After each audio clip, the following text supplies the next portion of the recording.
Welcome to tonight's edition of Under the Bleachers. My name is Chris Ransom. Joining me is William Yannish and Brandice Bell. We're here to talk about exciting games in college football. Tennessee is going to face Oklahoma on Saturday. We will get into that in a second. But what were your initial impressions from week 3? I mean, this was a week where I thought the best game would be Kansas State and Arizona, which we talked about last week. That ended up being a really disappointing game. I thought the best game was probably the Georgia-Kentucky game. That probably ended up being the best matchup. And I saw a little bit of Colorado against Colorado State. I didn't see it in full detail, but I heard the offensive line play a lot better. Shadur had a clean pocket. His jersey had zero grass on it. And that's what I heard on College Football Final after I watched all the games. But I mainly watched ABC, and I watched a little bit of Alabama, Wisconsin before that got too ugly. But I would say Georgia, Kentucky was the most exciting game. Anything you want to say about week 3 before we get into the games this upcoming week and the playoff? What was equally impressive as the week before, and Michigan coming down and benching Davis Warren and going with Alex Orji. That's kind of a big thing. And after them, losing to Texas, but that was to be expected, at least in my right. But this season is definitely shaping up to be something decent. So. What did you think of it, Brandice? I actually was interested in the Boston College Missouri game, like I said last week. I was not expecting Missouri to win, which I know that was an unpopular opinion. I thought they could win, and I think the odds were in their favor, but I was really kind of wanting Boston College to pull out the W there. I just really was interested in that kind of underdog story, but I couldn't. So that changes my brain a bit, but they're just going to make it to the playoffs. I think that their conference isn't that difficult to beat, so we'll see. Sure. Yeah, it could happen. I think we're probably only going to see one ACC team, and Boston College's best bet is to get to the ACC title game, beat the Miami Hurricanes, who that would probably most likely be their opponent in that game. And if they do that and they win out and then they beat an undefeated Miami team in the conference, and Miami's like 3rd, 4th, 5th by that point, maybe there's a scenario where both of those teams get in. Miami's playing as an at-large, and Boston College is playing as the ACC champion with the bye. I think that's the best case scenario for Boston College right now. And if it doesn't roll out like that, Boston College probably will still make a bowl game, but I don't think they'd make the playoff unless that exact scenario occurred. William? Yeah, and a lot of people think Clemson might be something this year, even though they've already lost, right? Anyway, yeah, they lost to Georgia, but they looked a lot better under Cade Klubnik the last 2 weeks. Yeah, and Cade's always been like that. From what I've seen, is kind of a real streaky kind of player. He does well, and then he does nothing for a while. So it's kind of one of those things. And I don't see Clemson as much of a threat. I see Miami winning it, and like Brandice, Boston College, I just love those underdog stories, so but that's all there is in the ACC, and it likely be one team, Boston College still has to play they've got to play Michigan State, Western Kentucky, at Virginia Tech, Louisville, Syracuse, SMU, North Carolina, and Pittsburgh. That's kind of a pretty good schedule for them, with Louisville and all, and whatever SMU is doing these days. So Yeah, Syracuse is actually looking really good. I'm a little partial to there. That's my alma mater. And I would love to see them make the playoffs. I actually think looking at their schedule, it's not unrealistic. They could, somehow win out. I think they've got a couple of, I think the Boston College Syracuse game is going to be really interesting. If they win that game, I don't see how, except maybe Miami might give them a little bit of a push, but I think they could beat Miami. Syracuse football when I was there was not even remotely close to where it is now. They've gotten a lot better since I've graduated. It used to be a basketball team or a school rather, but now Syracuse football is really like making headway. Yeah, very much. And they've got Kyle McCord playing, I think, at quarterback. Yeah. Anyway, they've definitely shown a little bit. Arondre Gadsden II is also their tight end. He's a pretty good tight end for Syracuse. Mm-hmm. I haven't had a chance to take a look at him, but that's definitely my position there. The tight end thing. So they're important. I love that. I love the matchup thing. It's like Brock Bowers. There are so many people dogging that pick. To the Raiders, and it was like I was just talking about that when I graded Ben Sinnott, and was talking about going to a team like the Raiders or someone that had that already starting tight end. And Brock Bowers is already showing out. He has the most yards of I think any tight end ever. Yeah, I recapped that game. I'm not going to get into too much details, but Devontae Adams balled out. He had like 7 receptions on 12 targets for 110 yards, a touchdown. And then I think Brock Bowers had 9 receptions on all 9 targets, caught everything thrown his way, 98 yards. Didn't get a touchdown, but very impressive game, statement-esque game against the Ravens. But let's get back to college. Very much. What else are we looking at over here? Like, going into the Big Ten is definitely one of the most competitive, and besides the SEC teams that are, likely to be, those last 7 highest ranked teams, I imagine there's going to be definitely a couple out of the Big Ten too. But, Iowa already lost after I was talking them up, and I think we went over that last week. But no, I mean, there's definitely a lot of things that can happen now that is more than just a 14 playoff. This bracket thing is going to get real exciting. I'm wondering if Iowa State has a run.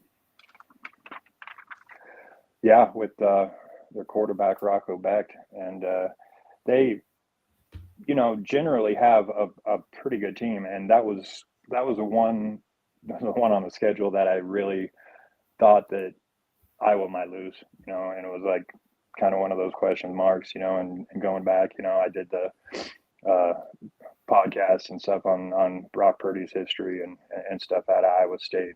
They usually have a pretty competitive team, and I mean, looking at them over the past few years with first rounders like Will McDonald coming out of there, and I had a decent grade on him. I mean, he's a pass rusher. He had 3 sacks against the Titans on Sunday, but the big reason he dominated is because Jermaine Johnson II tore his Achilles. He's the starting right end. Will McDonald's the backup right end, and now with Johnson out for the year, we're probably going to see Will McDonald start at right end. I'm not saying Johnson won't get another opportunity to start, but he'll probably move over to left edge if Will McDonald continues to dominate, because I would think if he has 3 sacks as the right end, he's going to be the one going up against left tackles moving forward next year, William. But yeah, they've had a lot of talent. Brock Purdy, Breece Hall. I could go on and on with names, but I won't. That's what William and Brandice are here for as far as content and entertainment goes. But yeah, it's like Iowa State's got a respectable program, and, we'll see what the Cyclones can do this fall as conference play is set to begin.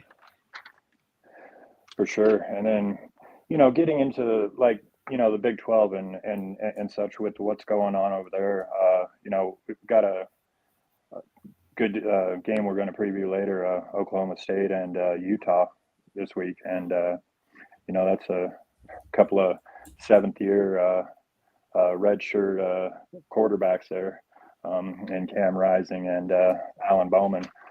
But it's definitely going to be interesting. The Big 12 is going to be that's going to be where a lot of things are decided in this playoff bracket. I think in matchups against the Big 12 and things like that. They have those teams like Iowa State. Those ones that are the underdog, but obviously can win. So.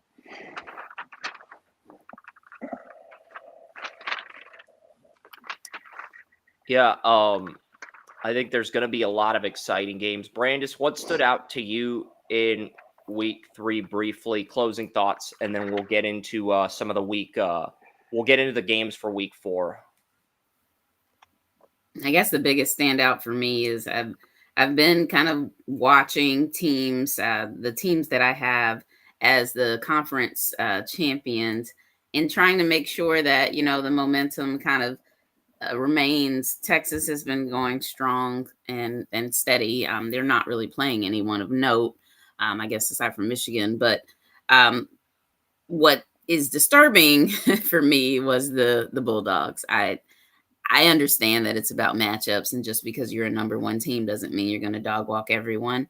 But that game was just far too close for comfort. And it's making me wonder, coming down the pipeline, they do not have an easy schedule. Are they going to be able to pull off this SEC win? Obviously, if they don't, they still have a chance to make the playoffs, but it's a little disconcerting for me. The other thing that I was paying attention to, in the Big Ten, USC is really growing on me in a way that is making me wonder if they've got a real chance to be the champ. I'm not sure if Ohio State is showing me exactly what I'd like to see from the championship team, but we haven't really seen them play anyone that's really giving us a good look of where they might be weak and things like that. So I don't think they have anybody on their schedule that could give them any pushback until Iowa in a few weeks. So I'm interested to see what happens with the ACC and also the Big Ten, but it's all over the place right now. I don't really have, I can't say definitively that anything's going to happen. It used to be in years prior, mainly because you really didn't know how everything was going to shake out.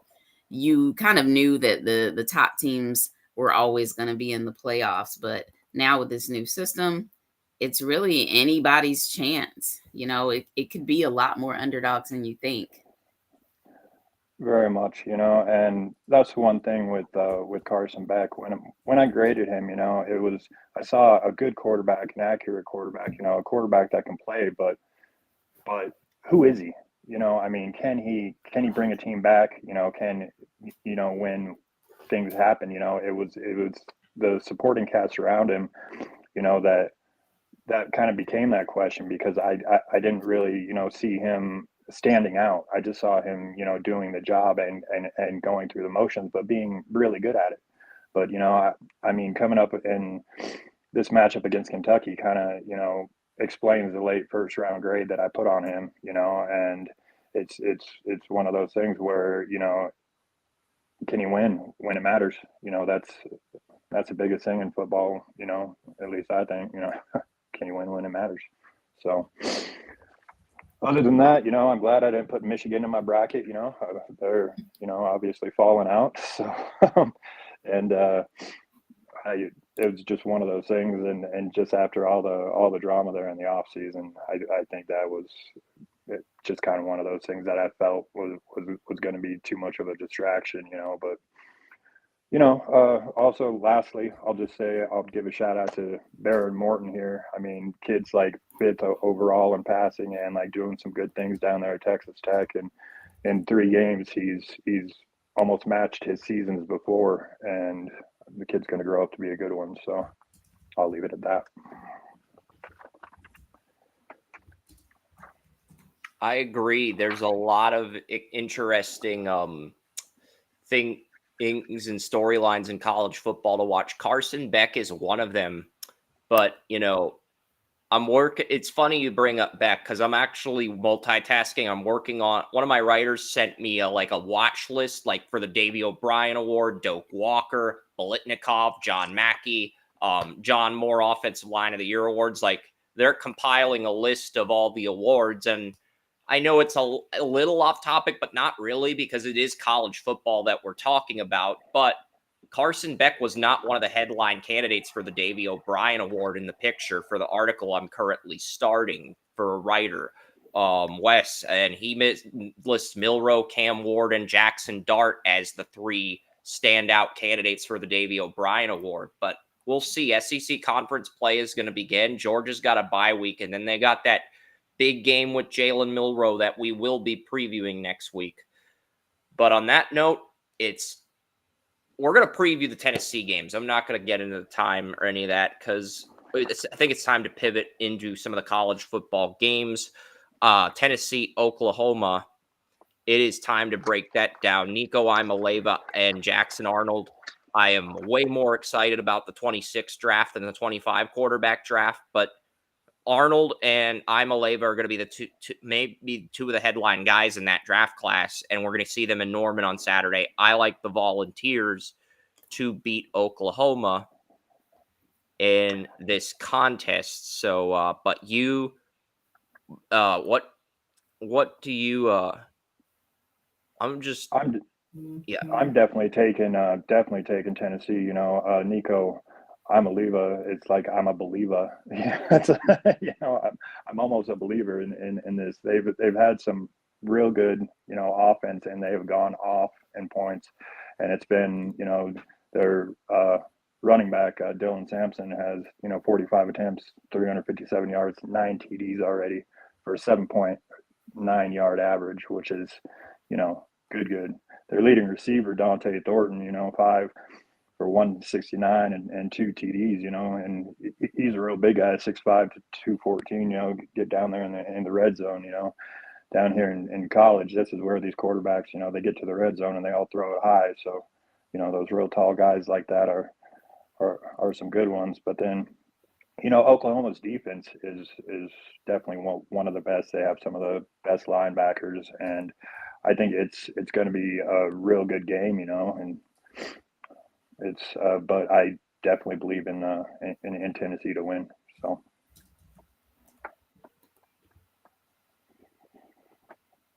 Yeah, I'm thinking it's going to be Tennessee also. I actually don't think it's going to be that close.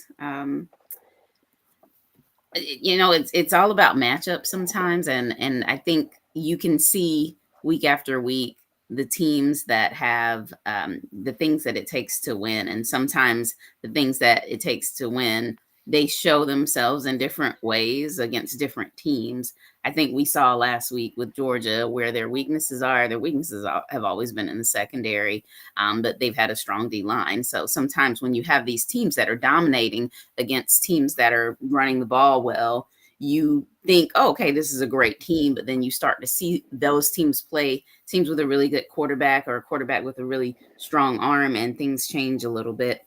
I think that Tennessee's not going to struggle much with Oklahoma. But the thing is about football that's so funny to me is that what is on paper doesn't really mean anything because you're talking about human beings and you don't know where people's heads are, on game day. You don't know what the coach's game plan is. Sometimes they'll come in with, a game plan that's just completely based off of statistics, but they are not thinking about the fact that football is chess. And the opposing coach knew that, like, hey, of course you're going to think I'm going to blitz all the time. So we're going to completely change our game plan. So I could be wrong on this one, but I think Tennessee is going to be fine this week. I agree. And next game, what should the next game we talk about be? Utah, Oklahoma State. Yeah, that works. I like Oklahoma State. I am getting the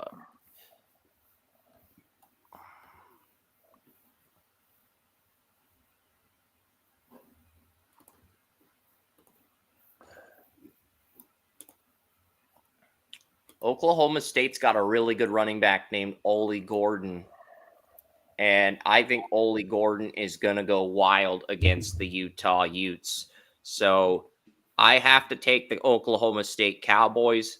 But I do think that these teams meet in the Big 12 championship for a rematch, that the Utes will win the rematch. But right now, I like the Oklahoma State Cowboys. Ton of experience on offense, and I think Ole Gordon goes wild on the Utah Utes on Saturday.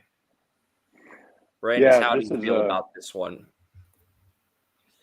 I'm with you. I think that to be honest, I'm a little disappointed in Utah. They're not really, giving the conference champion energy that I was hoping that they would. And I think this could be one of the upsets of the week.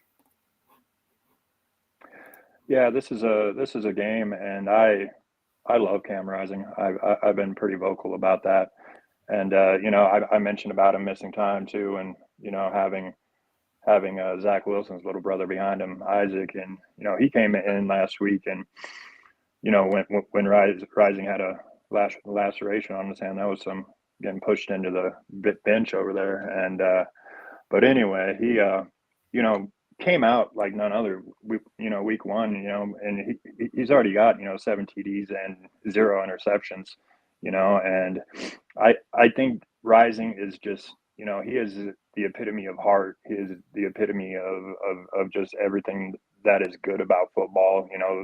Like I mentioned earlier, can you win when it matters? And Rising has done that repeatedly, and he is one heck of a player when he gets into it, and he is also Caleb Williams' daddy. But I mean, 3-0 against him, and but I definitely like Utah. I think it definitely could be an upset. Like I said, this is the AARP quarterback game right here. Seventh year seniors and Rising and Bowman, and they definitely have that experience. But Ollie Gordon, he's only rushed for 216 yards and 4 TDs, I guess only. But as a Heisman candidate, you kind of expect more than that. So if he does go off, it's going to be hard for Cam Rising and them to keep up. However, that defense is built, and Kyle Whittingham knows what he's doing with that defense. So I'll leave it at that. I definitely got Utah, though. Speaking of Caleb Williams' daddy, Cam Rising, I know, but Caleb Williams, his alma mater is the USC Trojans. They're set to play Michigan. I was going to try to segue from that comment William made to the next game, USC Michigan. I like the Trojans. Miller Moss on a mission, something to prove. And I mean, the USC Trojans, they had an incredible week one win over LSU, and they've got a chance to do something in the Big Ten.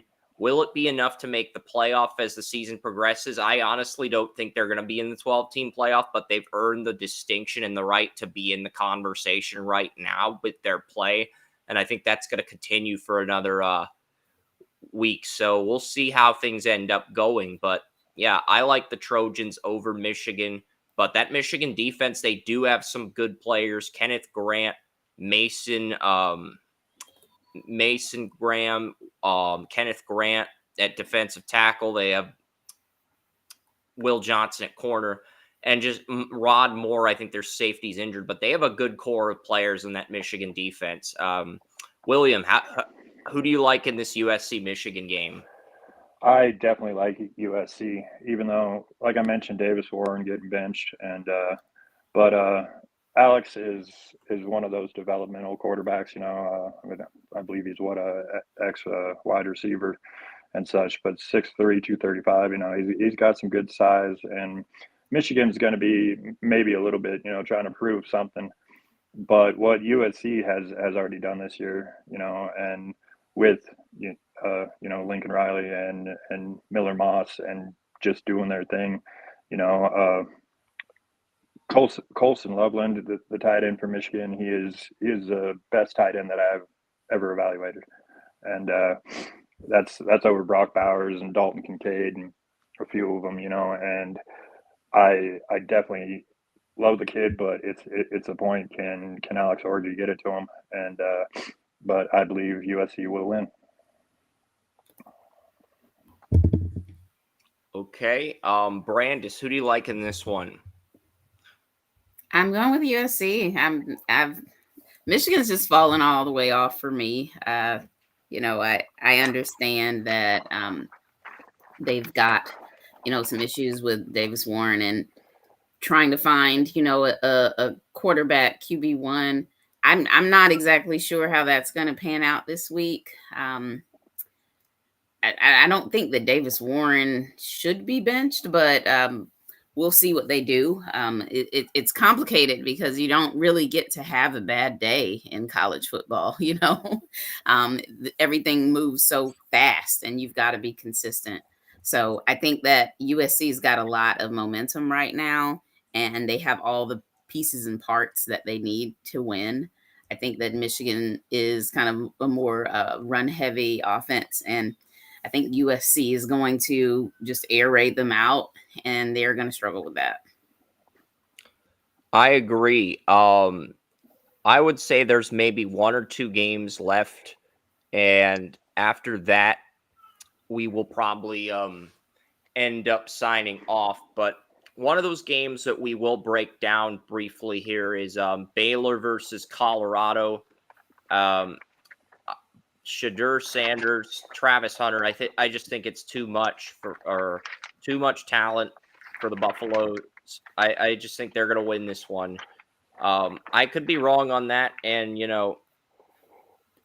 we don't really have a Baylor logo. I don't think that's going to be an issue though, but that's okay. I think everyone here is going to pick Colorado. William might take Baylor, but I think you and I, Brandice, we're on the same page. Shadur's got this in the bag, and the Colorado Buffaloes should defeat the Baylor Bears in conference play.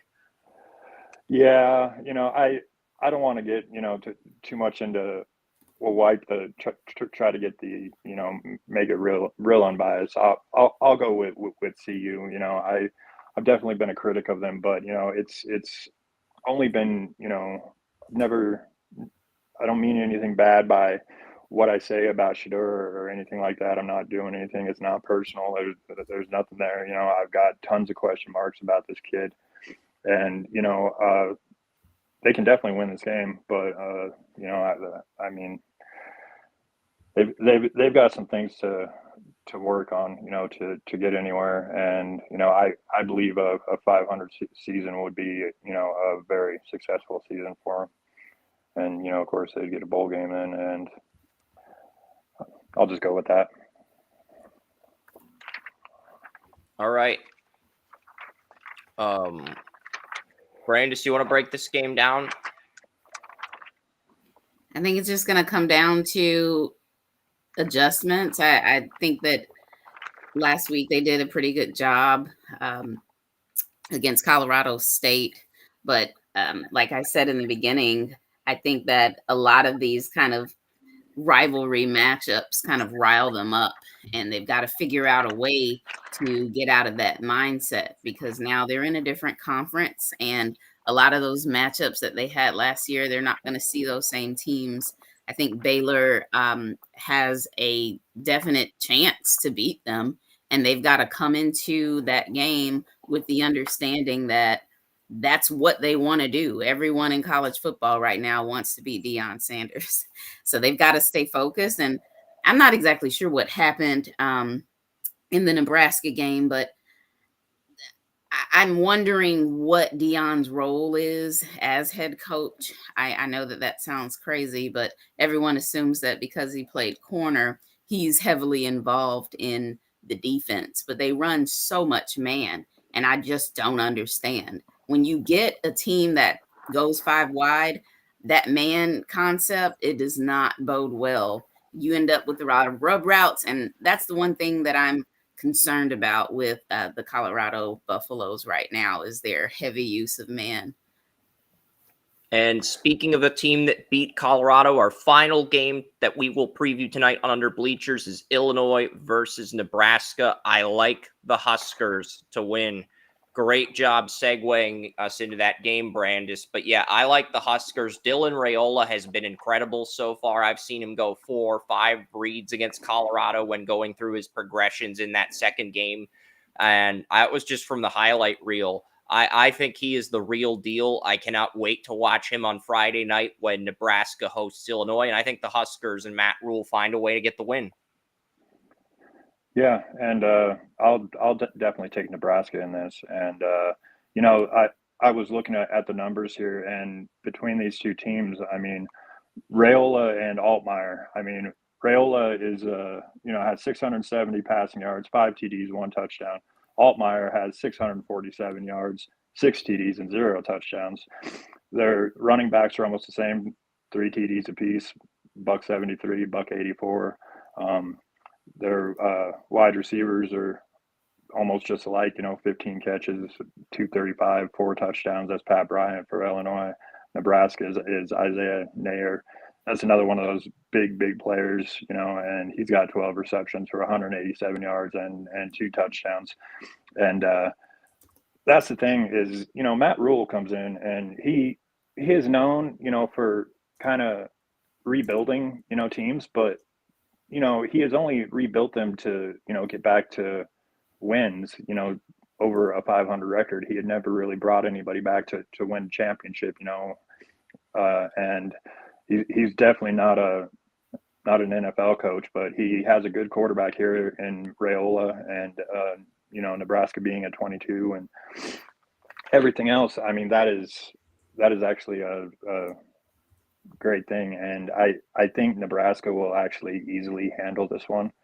So I'll just go with that. Anything else, Brandice? Yeah, I mean, Nebraska Rayola's growing on me. When you talk so positively about him in the beginning, I was like, I don't know, but I mean, it's something about like just poise in a quarterback. A quarterback that's never really rattled. When you see that, even if he doesn't have a great start, he's going to figure out how to finish, and that's what impressed me the most against Colorado with Rayola.